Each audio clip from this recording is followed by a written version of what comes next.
Okay, I think they're live. And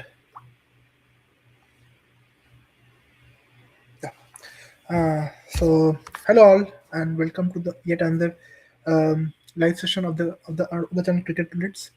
And if you are new to the channel, please like, share, and subscribe our videos. And uh, please feel free to share it with your friends, relatives, and family members. Anybody who is interested in watching cricket-related videos. So as expected, we had a very nice match today between England and Sri Lanka, England and Pakistan.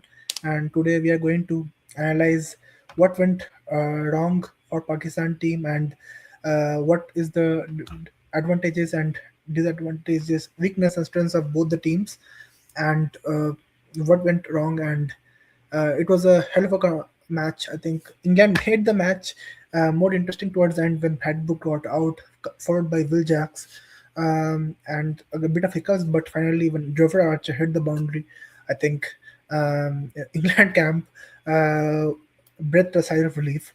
But if you talk about Harry Brook, I mean, what an innings! I think we were all talking about his performance in the tournament, especially at the ICC Champions Trophies, the ODI World Cups, and the T20 World Cups. And I think his struggle against spin was the main concern. But today, the way he innings kind of innings he played on that Palakele track, although I feel that this track didn't offer that much spin compared to what happened in Sri Lanka. Sorry, what happened in Colombo? Because if you remember, a couple of days ago, Sri Lanka chased the same target against Australia of 180 with two overs to spare. So this track is very good, but the kind of wickets that the England lost in the power play, the likes of um, George Butler, we talk about Phil Salt, Tom Banton, Jacob Bithell. I think the way the kind of counter-attacking innings Book played, I think England were never. I think the required run rate was never a question, and it was just one. I would say g- capitalizing one two good overs, and and just making sure the run rate was always under the line. So speaking about that, yeah, and before we analyze further, like those are watching, if you it was a high request that please comment what are your thoughts on this match. We'll be discussing also about, if possible, the matches coming ahead and what the strength and what are the possibilities of each team going into the semi-final, because that we are almost at the business end of the tournament. So a couple of interesting matches coming up with the likes of New Zealand and Sri Lanka tomorrow. It's also remains to be seen that what game they will bring up. Sri Lanka, after suffering a heavy defeat against England in the first match, can they bounce back against New Zealand in their own home conditions? Because these are the conditions which Sri Lanka are expected to dominate. So it will be interesting to see uh, how they fare. So we have a comment from Jeff Wolf. Hi, bro. And what and if you are and since you just joined and commented, I wanted to know your feedback on what are your thoughts on the Pakistan England match. That what do you think that where Pakistan lost the game. So we're going slowly analyzing those things, and we expect some more people to join in and give the comments. You guys showed a very good support to us yesterday, so it prompted us to do a live today at this time of hour. I think it's 11, it's past 11 there in India. So I suppose that we will get a good support today even.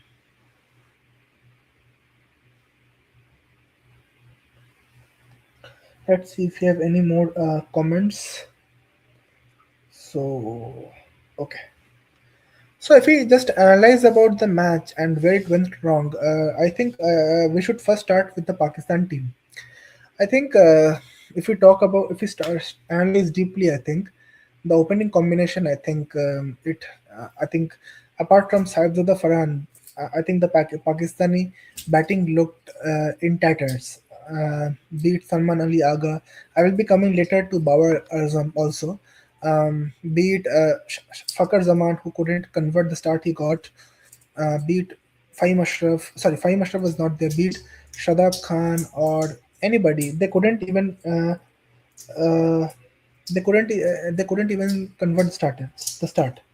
And yes, I think as you're mentioning that, uh,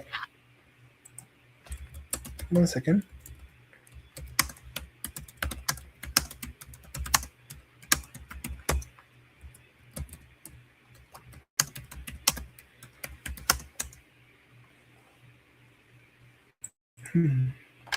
So I think yeah, Brooks knock was one for the ages. That's what I was talking about. That questions were raised on Harry Brook's ability to play spin in the subcontinent and his recent performances in the ongoing ICC tournament. The way you talk about the 2023 World Cup, the Champions Trophy, he was not doing justice to the talent he deserves, the talent he has got. So I think today, I think England needed him the most, and the match which propelled England, I think, to reach the semi-final, I think he delivered, and it was a once in a generation kind of a knock. And mind you, that knock came against I think the one of the teams who were the favorites to go into the semi-final. So and with the kind of spin heavy the attack that Pakistan had in the likes of Usman Tariq and the likes of Abrar. I don't know. I have actually a lot of points to discuss on the Pakistan. Uh,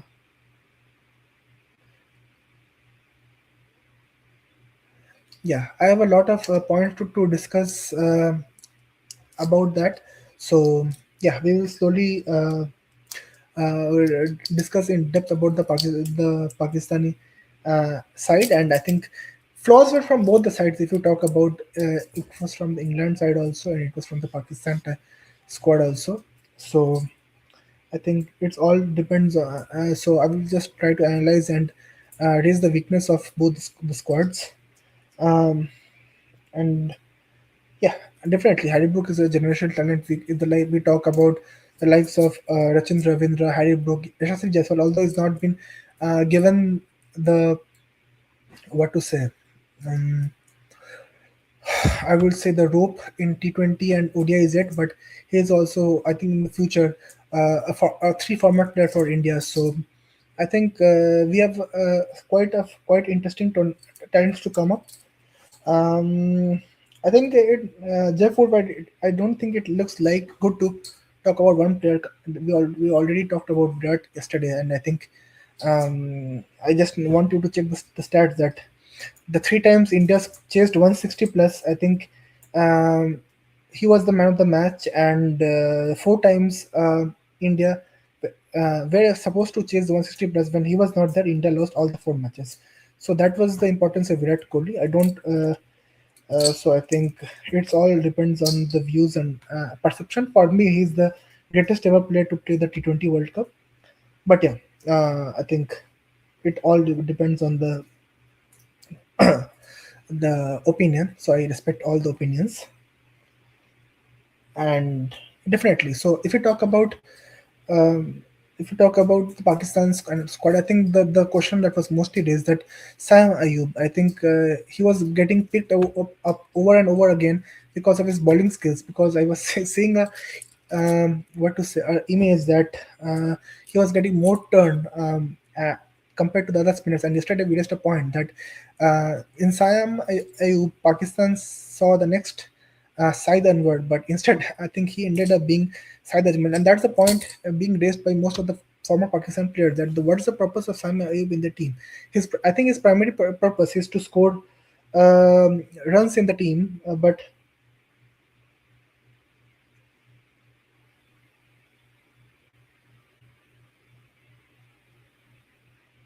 okay, okay, Jeff Wolf. I I agree your comment, and based on that, I think I have to definitely. The hair has grown very long, so I think you have to give a cutting. So definitely, I will take your suggestion and try to do it as soon as possible. Thank you for the worries, but it's possible if we can.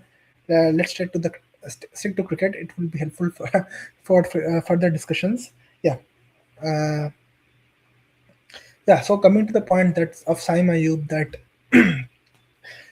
his batting has been absolutely clueless. If you talk from the Asia Cup, then we talk about the current recent World Cup. I think he has not been able to give any start to the Pakistan team.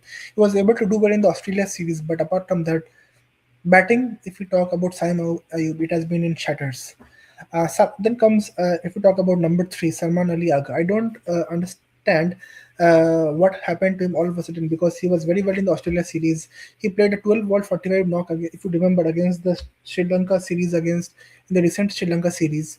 So I don't know what happened to him now, and I think just like Abhishek Sharma, where he was in such a brilliant form before the World Cup in bilateral series, his form has gone down just before, when Pakistan needed him the most. Because in these type of conditions, Salman Ali Agha is a type of the player who plays spin very well and who can carry forward the innings.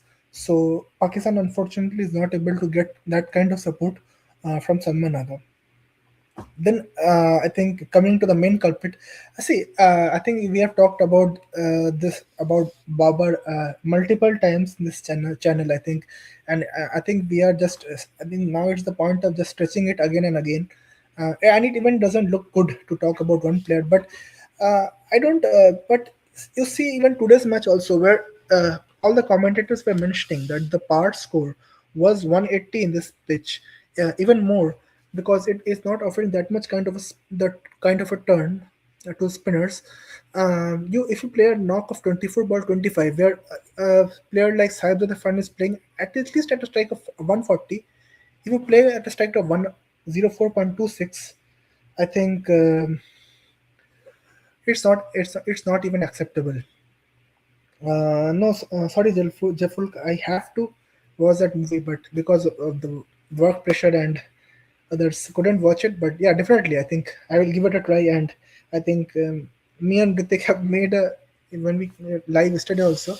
I think we were discussing about that, and yeah, saw good reviews about it. So definitely, we'll be watching it. Maybe we'll give it a try on weekend. Maybe, who knows? So, is there any more comments? So, guys, I see some of the guys watching. So, please feel free to comment and give your feedback on how's life is going. How's the a match? What are your predictions on the next match? What are your thoughts on this ongoing World Cup? Anything, and I will be happy to take all the comments. So, yeah, so I think coming back to Babar Azam, I think today also he started well. He got a 6 ball 10, and that is that the same issue that once the innings progresses, once the middle overs came in, I think he was just he soaked up so many balls that at one point of time when Pakistan were had wickets in hand, with 2 wickets in hand, they should, when they've easily scored 180, they just ended up being 165. Also, that thanks to I think some missed fielding by England fielders, and just a cameo from Shadab Khan at the end, and along with Fakar Zaman. Otherwise, at one point of time, even 160 was looking difficult. So it's I think we have talked about it many times that if you are that much, I don't know, first of all, that if you talk to any cricket fans in Pakistan, I think Pakistan is a cricket loving country, a passionate country which loves the cricket the most. So if you talk to any Pakistan fan, they just wanted Babar Azam out of the T20 team. And I think when India won the T20 World Cup, I think last time in 2024, we discussed it, I think, in great detail. Me, Saptarshi, the other members of the team, Ritik, that Babar Azam doesn't have a place in this T20 team, and you don't play him in the Asia Cup. His performance in the BBL was so poor. I don't even know on what performance he was brought back in. And there is that Captain Salman Ali Agha who just praises him that he is doing his job. And Mike Hassan, I don't know, he did very well with the RCB team, but his coaching with the Pakistan team has not been up to the mark. Because at one time he told that we are looking with players which have more, which gives us a healthy strike rate. Then he tells at the press conference that Bauer Azam's strike rate is less than 100, so we cannot make him play in the power play. Then what is his role when the match is shortened against or when you don't need him against Namibia? You don't let him bat. So I think the best position, that's also I don't agree with, but if you're played Bowerism, the best position for him would be to open in place of Saim Ayub. But that's the thing, that Saim Ayub has shown more better bowling than the other Pakistani spinners except from Usman Tariq.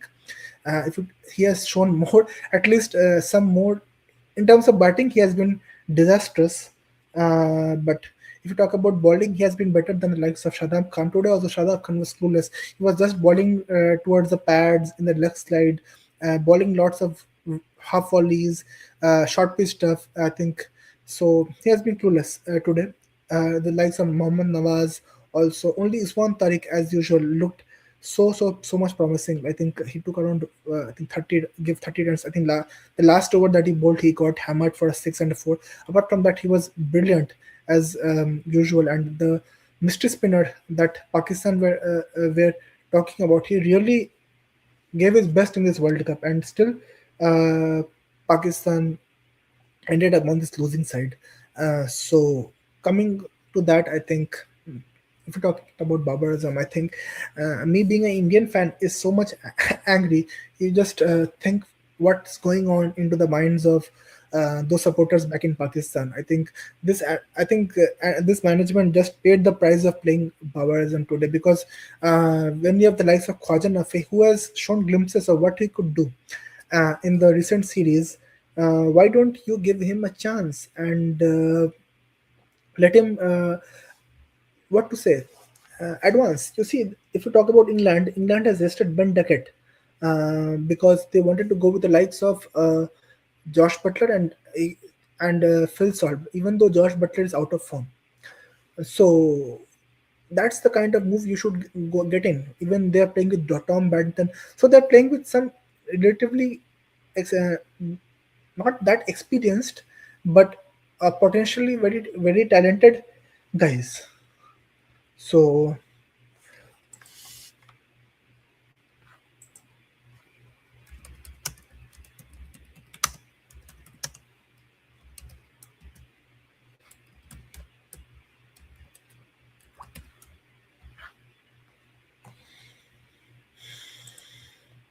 yeah, let's see if you have any more comments.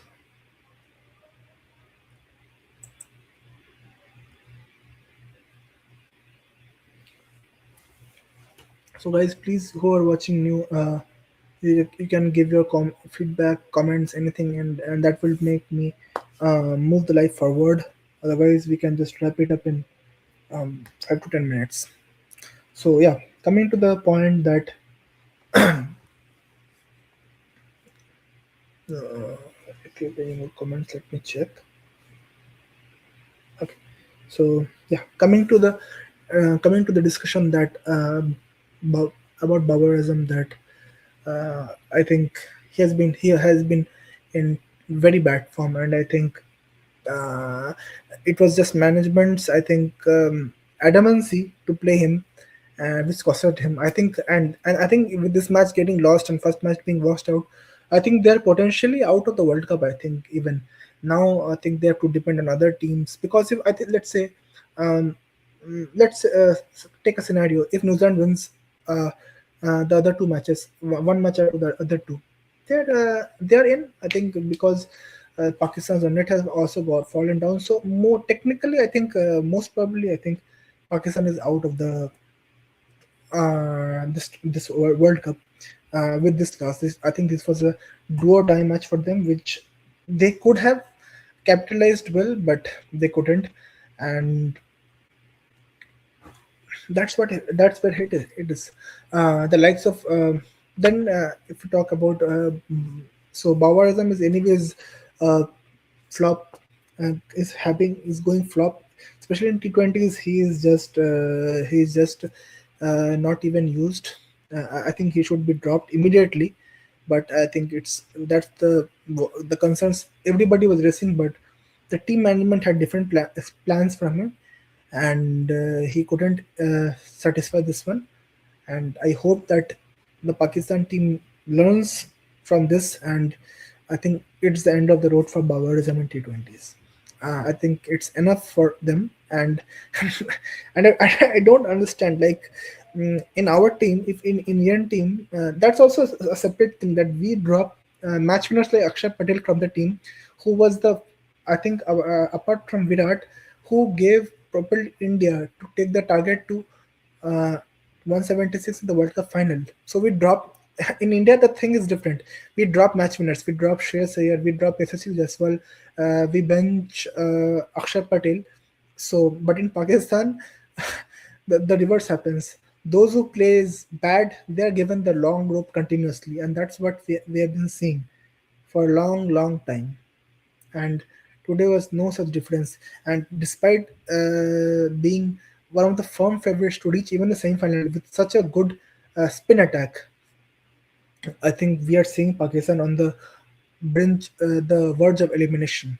And I think with New Zealand, if they win the match tomorrow, I think mostly it's the end of road for Pakistan. So that's I think all about Babadism. And now, if we talk about the remaining batters, the same as I mentioned that Shadab Khan being sent up before Usman Khan is the way he batted so well in the India match against, I think, in the match against India. He should have been given a he should have gone above than ahead than Shadab Khan. But anyways, I think the Shadab Khan, the way his role is also to do is a bowling all rounder, but the kind of runs he's leaking, I think.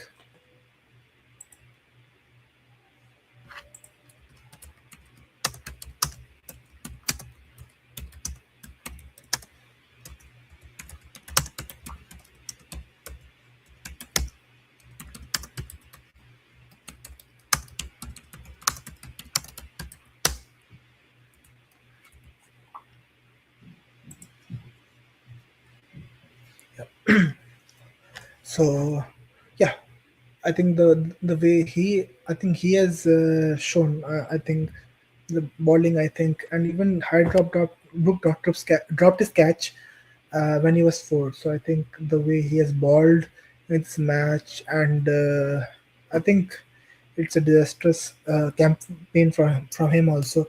Nevertheless, the way he bowled against top teams, especially India and today England, I think he has been a disaster. And also, along with Babar Azam, he is one of the fault that on what performance and on what basis he has been brought back. Just because he's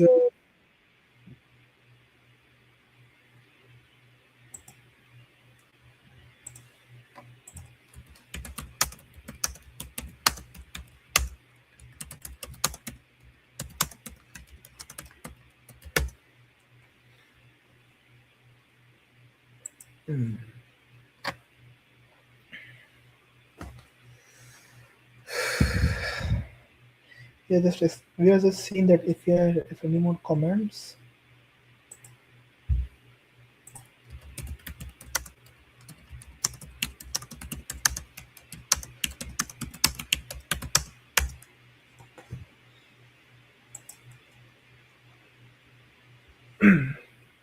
Yeah. So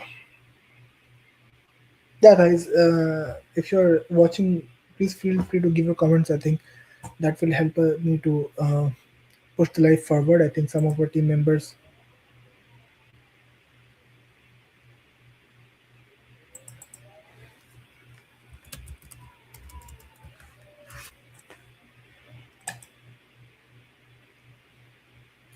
So I think we talk about Shadab Khan, and most importantly, then Fahim Ashraf, the man who just won you the match against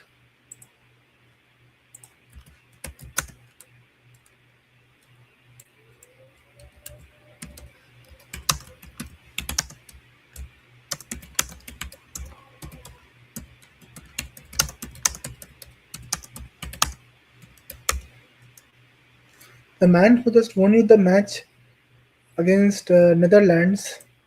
Uh,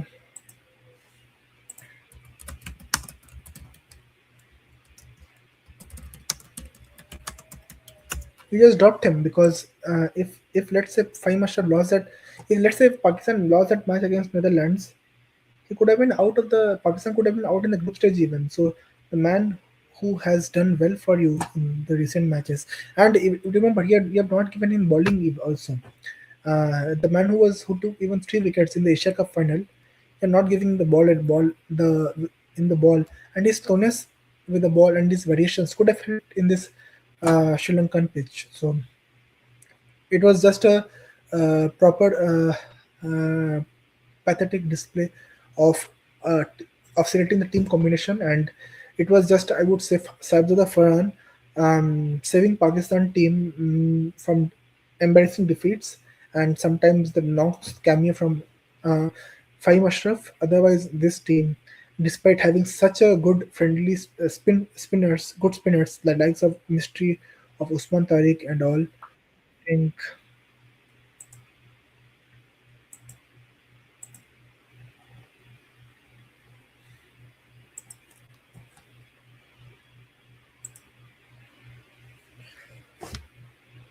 I think yeah, that's I think very sad affair for Pakistan team, and me being an Asian person, I think from the Asian subcontinent, I really like teams like Sri Lanka and Pakistan move forward, but and with having such a rich cricketing legacy of all these teams, I think the way they play in the important stages, I think it just disappoints me a lot. And yeah, I think that's I think what could be said from the for the Pakistan team. England, if we story talk about the England team, I think they also have their own set of drawbacks. I think Josh Butler is completely out of form. Phil Sort, apart from that the knock against Sri Lanka where he scored 50 plus, I think he has been also out of form, and the England batting has also looked not that good against this quality spin. And today, Brick's cameo saved them, but it needs to be seen that will England batting again have the have the uh, power to bounce back in the semi-final and give a strong batting performance. It is still left to be seen, but kudos to them. I think they're the first team, I think, to reach the semi-final. I think with 2 wins, and I think they may even look as a strong contender to defeat New Zealand even. So I think that remains to be seen what happens there. And I think that's all. I think from today's match, I think about Pakistan New Zealand. I don't see much comment, so I think we are going to wrap up in 1 2 minutes. And tomorrow also an interesting match is coming up with the likes with New Zealand and Sri Lanka. So I think that's also is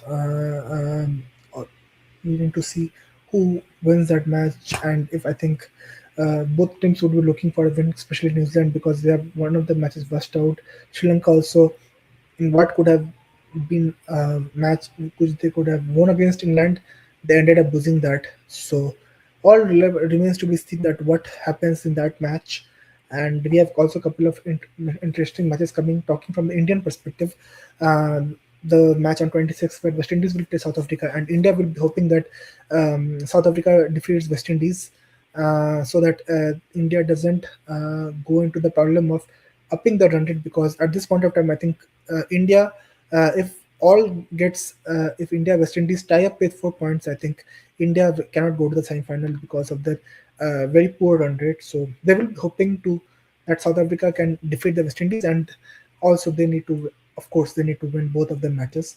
So I think lots of interesting matches coming up in the future, and and as usual, I think we'll be coming up with more such shorts. You have given us very good response in the shorts. I would like to I would expect more such support from you all. And yes, and I think as we'll be trying to come in live more in this week and get feedback from you and just try to engage with you all. Thank you so much who have joined. Thanks all for providing the support, and those who have watched or who are watching, please like, share, and subscribe this video. And don't forget to Share this with your friends, relatives, and family members who loves cricket. That's all from me. Thank you so much. Have a nice day. Bye.